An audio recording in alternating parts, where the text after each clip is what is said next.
But anyway, Chris right here is probably the one person in our state that knows more about what's going on at Vermont Yankee and what we can do about it and what's going to happen and what we can do to change the direction. Because right now this train is moving in this more Vermont Yankee type direction. We got to move this train, and it's up to us to do it. So Chris Williams from Citizens Awareness Network. Thanks, Chris. Thank you, Gary. As Gary said, my name's Chris Williams. I'm with an organization called the Citizens Awareness Network. Citizens Awareness Network is 17 years old, and it was founded in the Northeast in reactor communities who have to live with nuclear power reactors every day. Fortunately for me, I haven't had to live near a reactor like my colleagues at CAN have. And that's why I grew big and tall. Not good. But knowing these people and listening to them motivated me to join them in not only promoting alternatives to nuclear power, but fighting the fight to shut them down and keep them away from biological organisms like people and kids and wildlife and so forth. This usually takes me a long time, but I'm going to go real fast today because this is a great day. By the way, is this a perfect day? A lot of sun, a lot of wind. This is a beautiful day for most of us. But some of the people, like the people who run Entergy, that own Vermont Yankee, and the people who own large coal-fired power plants, they don't like days like today.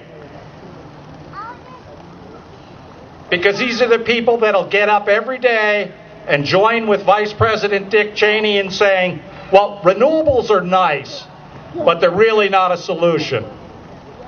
How these people live with themselves every day, I don't know. But I will say, it's a beautiful day. Let's get right to it. Over and over and over again.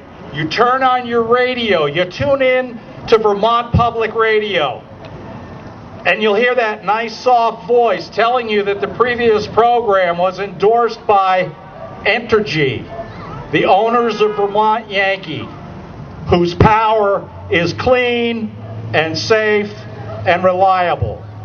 And they'll say it over and over again because repetition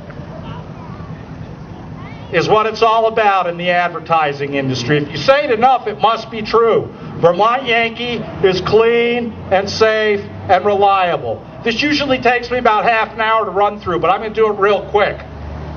Is Vermont Yankee clean? Let me tell you, every day that power plant emits radioactive materials into the atmosphere and the water immediately surrounding the plant. In my book, that's not clean. In order to enrich the fuel and mine the fuel that's put into that reactor, Native American communities have been put at risk. They've been ravaged by mining and uranium enrichment. After nearly 37 years of operation, the Vermont Yankee nuclear power plant has left a legacy in Windham County, Vermont, of nearly 600 tons of high-level nuclear waste. This is the nastiest toxic stuff man has ever produced. And we don't know what to do with it. Well, of course, for a long time, what we were going to do with it was bury it in Nevada. Highly complex. Let's just bury it in Nevada. Well, guess what, folks? The people in Nevada do not want the nuclear waste produced here in Vermont, our 600 tons. And what they've succeeded in doing is making it clear to every elected official in Nevada, if you want to be elected dog catcher or animal control person in the state of Nevada, you better be against yucca. And you know what? Yucca's not going to happen. And that brings it right back here to home. So when they say clean, we have 600 tons on the banks of the Connecticut River. And the people in Windham County really don't like it. They don't want any more. Well, people say, well, what should we do then?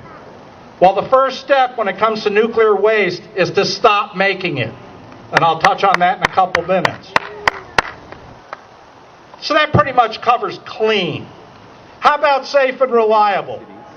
I had hoped maybe the crowd would be a little more compact, but I'm going to try this anyway. I got two pictures here.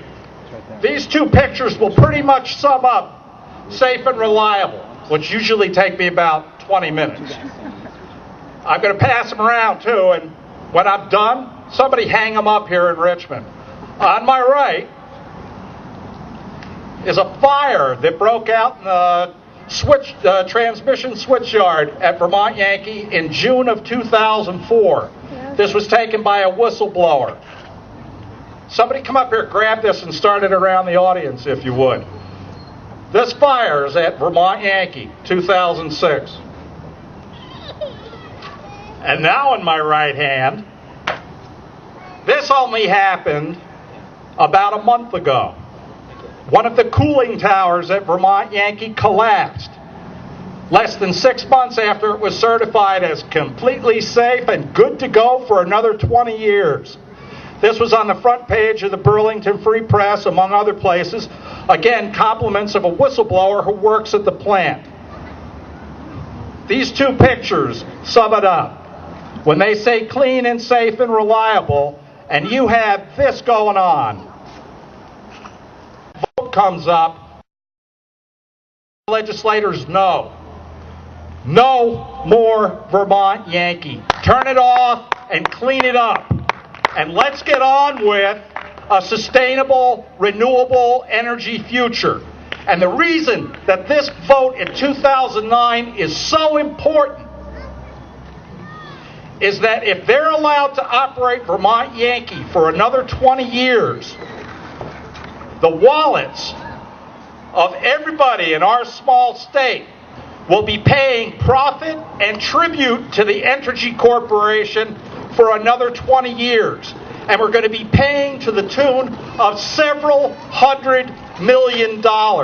And significantly, that's several $100 million that will not buy windmills to supply our needs, that will not buy solar panels, that will not continue to be invested in energy efficiency. So please, pay attention to Vermont Yankee. Don't buy their lies. And when the time comes, stand up and be counted and get other people to stand up. It's crunch time on Vermont Yankee now. It's time to get off the sidelines and stand up and say, enough is enough. Thanks a lot.